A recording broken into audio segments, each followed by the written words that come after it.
Hi everyone, welcome to ELI, the place where you get your daily dose of inspiration for entrepreneurship. And today we have with us Miss Komal Lath, who is the founder of Tute Consult, which is an integrated communication agency with PR at the core of it. Hi Komal, welcome to ELI. Thank you. Thank you, Priya, for having me over. It's a pleasure. I would request you to introduce yourself to our audience and tell us a little bit about yourself. So I'm an accidental entrepreneur, as that's how I call myself. I've been doing communications and PR for the last 19 years. Mhm. So this is bread, butter, and peanut butter for me. Uh, of course, over the last 11 years when I founded Tute, we've grown Mm. from a PR agency only to a lovely integrated setup, which is way ahead of the curve, very Okay. futuristic, as I may say, in the way we work. Mhm. And over the path of discovery, we worked with over 300 beautiful brands. We continue to engage in work. And now currently we do have a global setup with a partner agency network. We work across India and we're building brands. That's what we do for a living. Okay.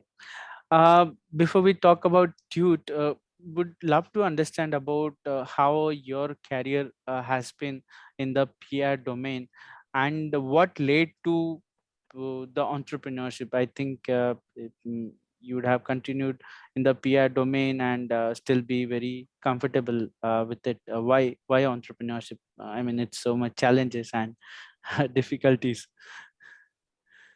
Good question. Also worded very nicely, I must say. So I actually started as an intern when I was 18, and the place that I was working in is like you apply to 10 places, you get one like a college student.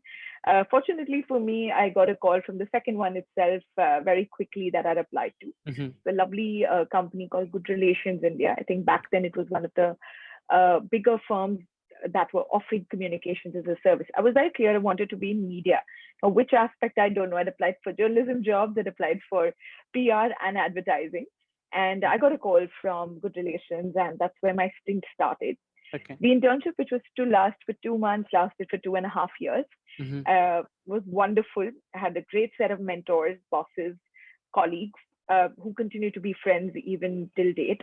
And I think the journey was that after 3 months of my so-called completion, uh, Mm. it was such an easy camaraderie of getting things done as a knack of it. You fall in Okay. love, that's what you say. So I fell in Okay. love with the job that I Uh-huh. was doing. And they were very happily okay to be flexible about me doing college in the morning. So I would do 7 to 11 college Uh-huh. and then come and work from 12 to 8.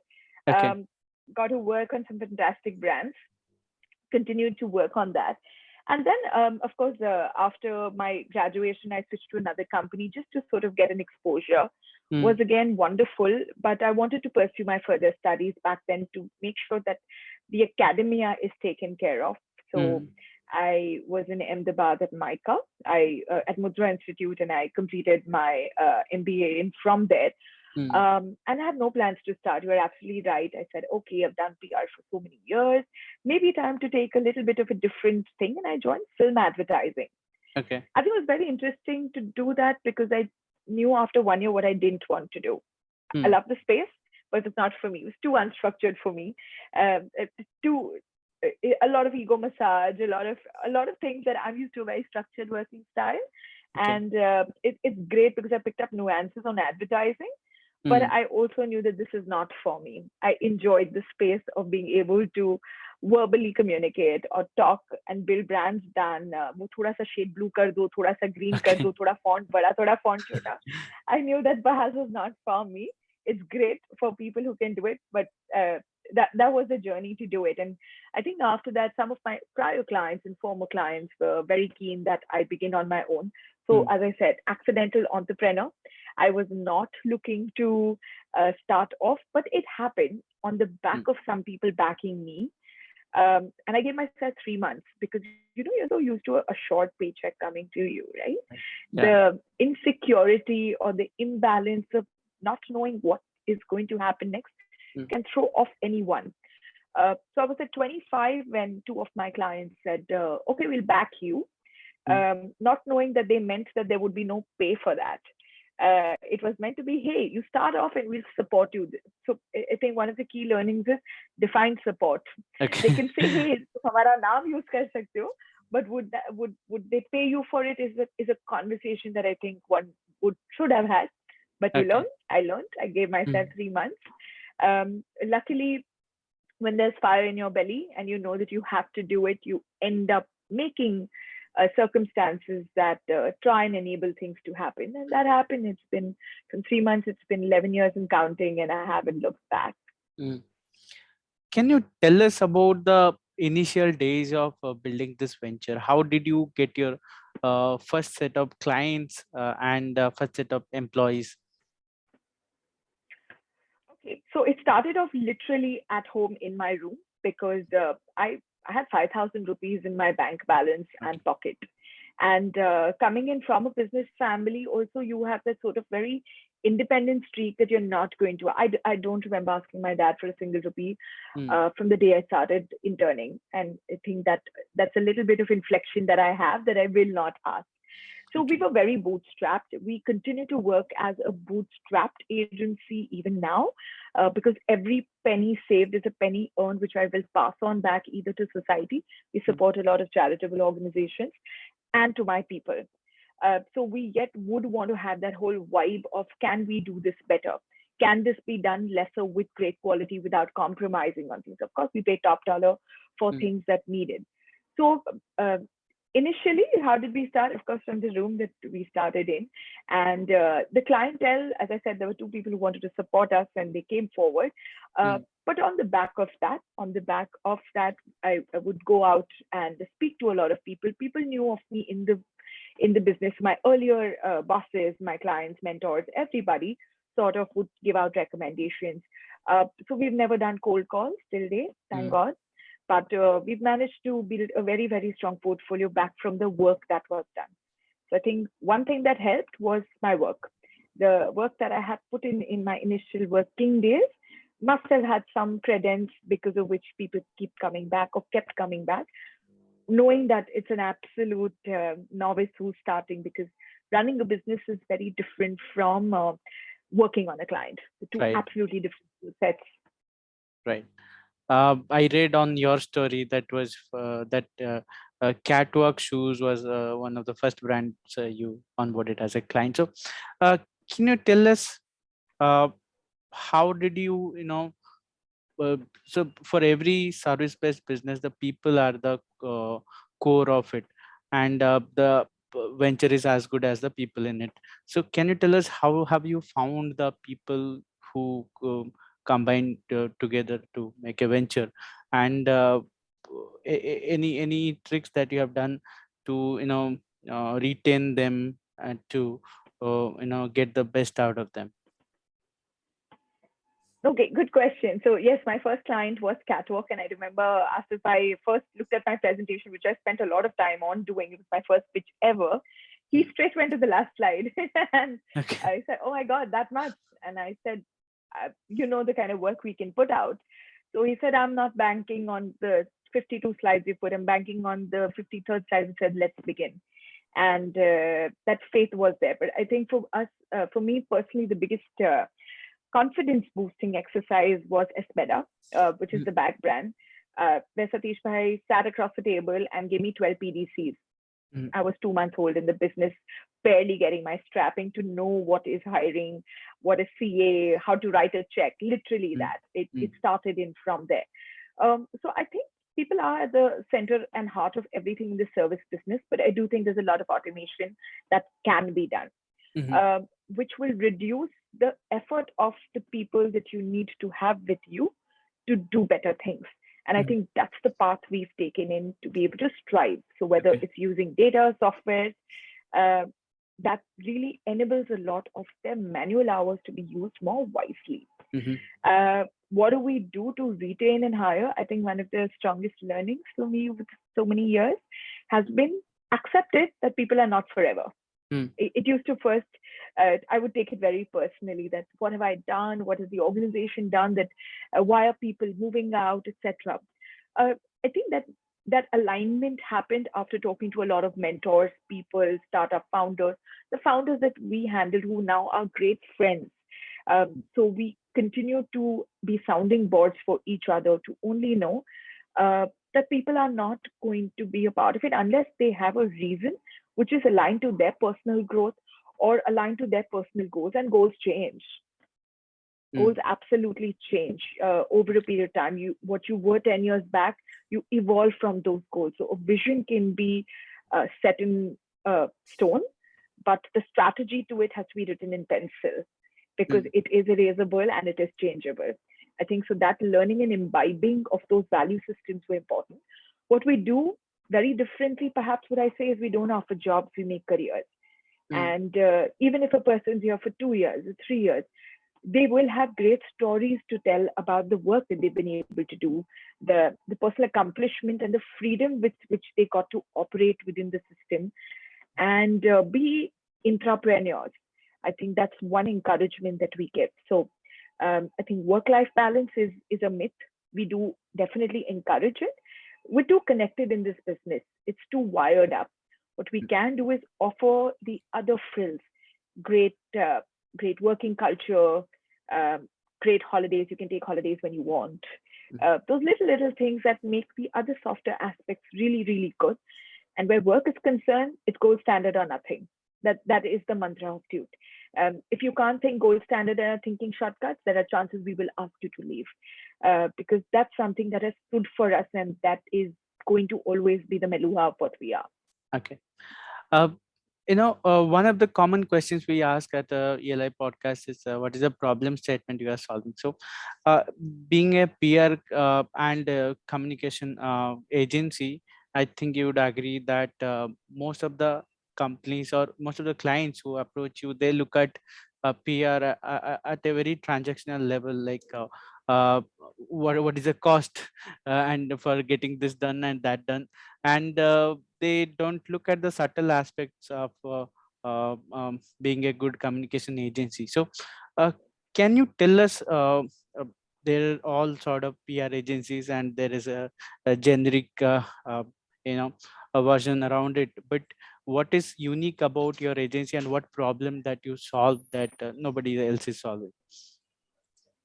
Just communication agency is very rightly put. It's like what do you do? I think one of the biggest problem solving statements of any communication agency is not what you're saying, but how you're saying. I think Mhm. that little switch of questioning is where all the difference happens in. So you Okay. have media agencies and you will have that set of clients who will say, "Mujhe media chahiye, mujhe Mm, idhar chahiye." Whereas you will have communication consultancy agencies like us, which will tell you, okay, this is your goal, this is where you are right now. How do we help you bridge that and then continue the journey? mhm, And that how is not necessarily media. That's a lot of internal training, a lot of mhm, employee training, mhm, a lot of the words that you use, mm. mix of many things. Okay. So that distinguishes a communication agency from a media agency. Mhm. Our clients are very evolved, thank God for that, and the ones who are not part of our roster. Okay. So I must compliment each and every one who's been with our journey. I mean, we've had clients for over 9 years with Mm, some of them who we have no end date contracts with, but it's a continued relationship, which mm, is far, far bigger than monetary gain. Um, we're in the business of building narratives, and okay. we do it at our end, and our clients are absolutely in tune with that together. Mhm. Then coming to the next part, can you tell us why a company should focus on building a narrative? Why is it crucial? Because uh, I'm also a marketing professional, and I also kind of see how the leaders think about marketing, communication, and these sort of things. uh, they don't put a lot of emphasis on what is the narrative, how what is the tone. So can you help us understand why, especially for a startup? So many of our listeners are budding entrepreneurs. They tend to focus on problems such as how do I make money, how do I figure out the bare minimums. They many a times miss out on the building narrative front. So can you tell us? Good question. So, very simply answered, and I'll quote one of my clients, Vauskin Sanders, who says, "Narrative is the only thing that can change the world." Great question, Priya. I'll quote one of my clients here, Manish, who started the Bow Skin Science. They've been our clients for over 3-4 years now. We met over coffee in Bangalore, and all he said is, Komal, I'm a product, I'm selling, but Mm. now I want to be a brand. Okay. And that's the little difference. It was one problem statement, and it's been a beautiful journey so far. So the reason why today, especially investor community or startup community or existing brands wanting to do and engage in communication is sales ho jayega. You Mm. engage in a performance marketing agency, or you put out ads, you put out television ads and newspaper ads and spend that copious amount of time. Mm. You're going to be, it's like the biryani that you eat on weekends will happen. But when you need your grandma's slow cooked baked method, which will indulge nostalgia, which Mm. is going to give us, which is going to be storytelling, those are the Okay. things that communication does. At night, parents tell their children stories. They don't tell Mm. sales figures in sleep. Right. That's the difference. People buy into stories. People don't buy into numbers. That is so true. Can you tell us what are the different challenges that you have faced while building and growing this venture? And you very rightly pointed that out earlier. To explain somebody what is PR or what PR can do, what are we paying you a monthly retainer for, was Mm. initially the challenge, because the evolution of the word PR was understood, very misunderstood, as only press relations. Mm. Today, you offer communication across social, communication across imagery, communication across spokesperson profiling. In fact, we also handle the LinkedIn image of some of our leaders, which is a very evolved practice of communication. Mm. So I think initial challenges were explaining what we do.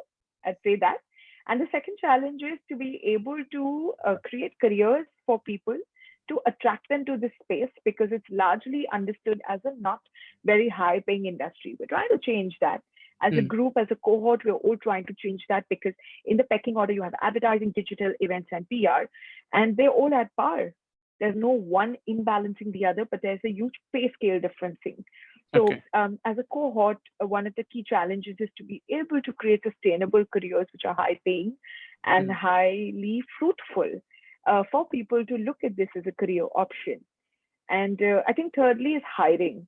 The talent pool is very, very small, and we are hoping that it grows. Mm. I teach at many institutes, hence, to be able to give a window to what communications is and the world it can open up to you at. Right. And those have been very, very gratifying and satisfying. So, yeah, I think hiring and explaining what we do. But currently, I think the biggest challenge and opportunity is to be able to groom the next set of people and to make them understand, without shortcuts, there's a lot of possibilities that you can do. I mean, we're just at the tip of the iceberg. Look at us, we're doing a podcast, which was Yeah. not an evolution as much 2 years back. Right. There's LinkedIn communication that you can do. There is so much in events. There'll be AR, VR, a whole lot of Mm. possibilities. Yeah. Uh, as an entrepreneur, you'd agree that entrepreneurship is a intense journey where you have to put a lot of energy and like you said, apart from entrepreneurship, you are also teaching, you are also doing podcasts, you're doing all sort of things. uh, but when you put in a lot of energy, you also get restless, you feel tired, or you lose your focus. And when that happens, business also suffers. Can you tell us how do you manage such situations where you lose your focus, and how do you come out of it? I think there's a dark side to entrepreneurship which a lot of people don't talk about. You nailed it with that question. Yes, there are days when you absolutely are blank, but you have to be wearing that hat because somebody in your team requires that support, and there's Right. constant questions coming from clients, or the AC is not working and you got to solve it because there's nobody in office. Some days you have all sorts of different things that and hats that you got to wear on a daily basis. Meditation helps, I must say. It 10 minutes of your time in evenings after my work is switched off is what we do. At work, we don't work post 7 unless really, really important and critical, Hmm. or there's an event. So we've made those practices happen. Else there is no Okay. stopping. You are constantly going to be staring at a screen and not having time. Mm. And having hobbies. So I make it a point that I am at my gym thrice a week, come what mm, may. Showing up is very, very important. mm, And when work and play sort of mix together, you're not going to find the distinction as a chore. So for me, weekends are very sacrosanct. I travel quite a bit. mm. Having time for yourself in any way, your family, your friends, having real people around who are not connected to your work is a huge bonus to keep that zen. Uh, for everything that doesn't work out, simply eliminate it from your life. It's difficult, but it's doable. Any critical failures that you have gone through as an entrepreneur? Many, many. I think there's always a story to that, but I won't say critical, but there have been substantial amount of learnings over the period of time. For example, in my first year, I had nobody to guide me on very small things leading to accounts. I remember paying a 4 lakh penalty to the government because I didn't know how to do my bookkeeping correctly. Okay. And hence I lost account of how much I had billed, and the entire fracas happened. And okay, Mm, I'm like, okay, now you need to appoint somebody. It's okay, pay out of your pocket, but that learning happened. Critical failures have also been certain strategies have not worked. But I must say, a supportive set of people who said that we learn together. The togetherness and keeping transparency is very, very important. When you try and do things in the fly or just wanting to make money, that's where things will go southwards. mm, And I think one of the most critical learnings for us is we tried to do an event. This was around 6 years back. It was a wine festival, and it was in January. We'd put in a lot of money as our own IP, and it decided to rain that day. And we saw the mm. entire umbrellas to everything fly out in the ocean. Huge hit. Learned a lot on smaller things again, insurances, things that you do. So I think failure was every time trying to do something new, there were 5 people always telling you not to do it. Suno sabka, karo khud ka. That's, I think, Okay. one thing that I've lived by, and it's helped. You have your intuition. Your intuition is based on not only gut but experiences, and have a set of mentors or people as sounding boards who will give you honest advice without any vested interest. Having that ecosystem around you over a period of time is very important, because they can advise you. At the end of the day, you are the decision maker. You need to respect that, and you can pick your choices on it.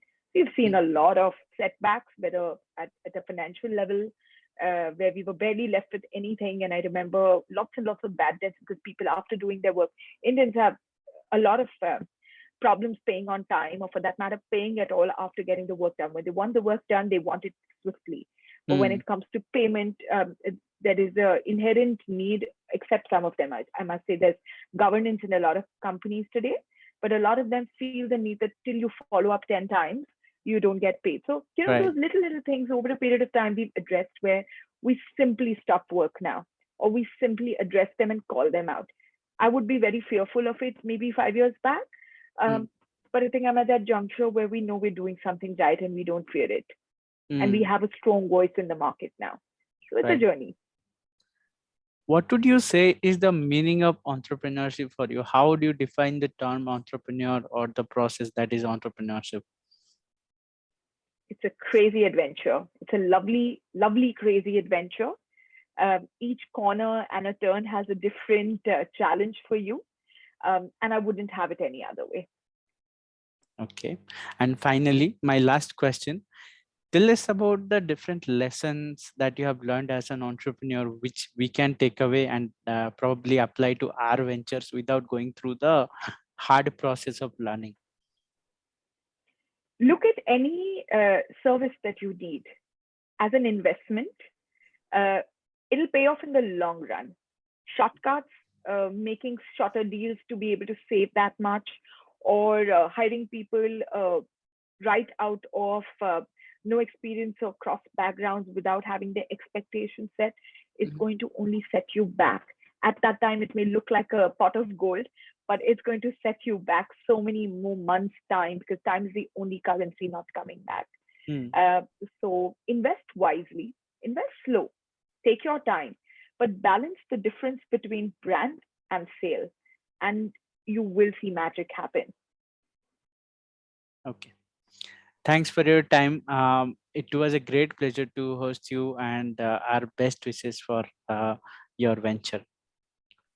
Thank you. Thank you so much, Priya. It's been a pleasure and good luck and wishing your podcast a lot of success. It's been a fun chat. Thank you.